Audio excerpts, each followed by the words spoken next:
When you start looking at pre-built gaming rigs, the first thing that comes to mind is usually the fear of overpaying for a machine that looks flashy but doesn't actually deliver the smooth gameplay you expect.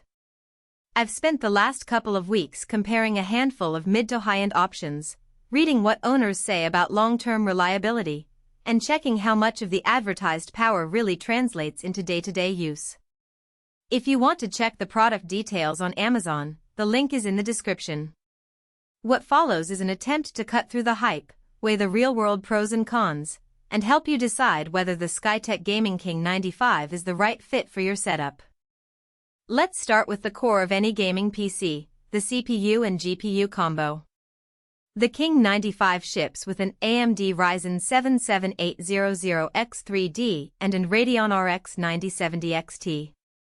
On paper, the 7800X3D's 3D cache architecture promises a noticeable bump in titles that lean heavily on CPU cache, like strategic RTS games or massive open-world adventures. In practice, that means you'll see smoother frame times in games like Civilization VI or the latest Elden Ring when you're pushing the settings high. The 9070 XT, while not a top-tier RTX card, still carries 16GB of GDDR6 memory, which is more than enough for 1440p gaming and can comfortably hold textures in demanding titles such as Cyberpunk 2077 when you dial back the ray tracing to medium.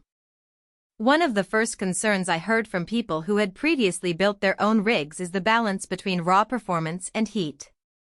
Skytech tackled this with a 360mm AIO liquid cooler that is pre-filled and mounted on the CPU. In a few real-world stress tests running a marathon of Shadow of the Tomb Raider at ultra settings, the coolant kept the CPU temps hovering around the low 60 SC even after an hour of continuous load. That's a solid improvement over the air coolers you'd typically find on comparable price points and means the machine stays quiet enough for a shared living space. For someone who streams or just doesn't want the room to sound like a turbine farm, that cooling setup is a genuine convenience. Now, the storage and memory configuration. A 1TB Gen 4 NVMe SSD paired with 24GB of DDR5 6000 RAM does feel generous. Most of the SSD capacity gets eaten quickly if you install a modern game library, but the speed advantage, especially with the Gen 4 interface, means level loads that used to take 10 to 12 seconds on an older SATA drive now drop to under 5 seconds. The 24GB of RAM, split into two 12GB sticks, gives you a little headroom for multitasking. You can have a browser with dozens of tabs, a Discord voice channel, and the game itself without the dreaded memory low warnings that sometimes pop up on 16GB setups. However, if you're planning to run heavy video editing workloads or virtual machines alongside gaming, you might still find that you need to add another stick down the line. Power delivery is another hidden trade-off that often goes unnoticed until you upgrade components later. The included 850W gold-rated PSU is more than enough for the stock GPU and CPU, and it leaves room for modest upgrades, say moving to an RX 7900 XT or even a mid-range NVIDIA RTX 4070. The gold efficiency rating also keeps electricity waste low, which is a nice perk for anyone who runs the rig for long sessions. I did notice, though, that the PSU is positioned behind the motherboard tray, which can make cable management a bit tighter than in some boutique builds. If you're particular about a pristine interior look, you may need to spend a few minutes untangling the cables. Connectivity is straightforward but not cutting edge. Wi-Fi 5, 802.11 AC, handles most home internet speeds fine, but if you have a gigabit fiber connection and want the absolute lowest latency for competitive shooters, a dedicated Ethernet cable is advisable.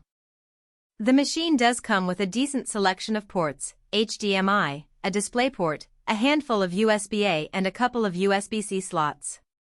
One limitation that came up in a few user comments is the lack of Thunderbolt support. If you rely on external docks for dual monitors or fast storage, you'll need to look elsewhere or add a PCIe card, which defeats the purpose of a pre-built. So, who should actually consider buying the Skytech Gaming King 95? If you're a gamer who wants strong performance at 1440p without diving into the intricacies of custom water loops, and you value a cooler that stays quiet during marathon sessions, this machine checks those boxes.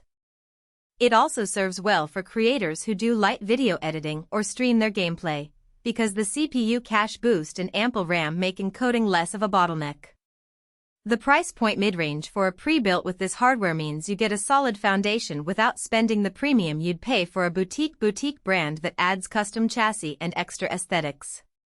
On the flip side, if you're a hardcore enthusiast who wants the absolute best ray tracing performance today, or you're looking to future-proof with the latest RTX cards, the 9070 XT will feel modest.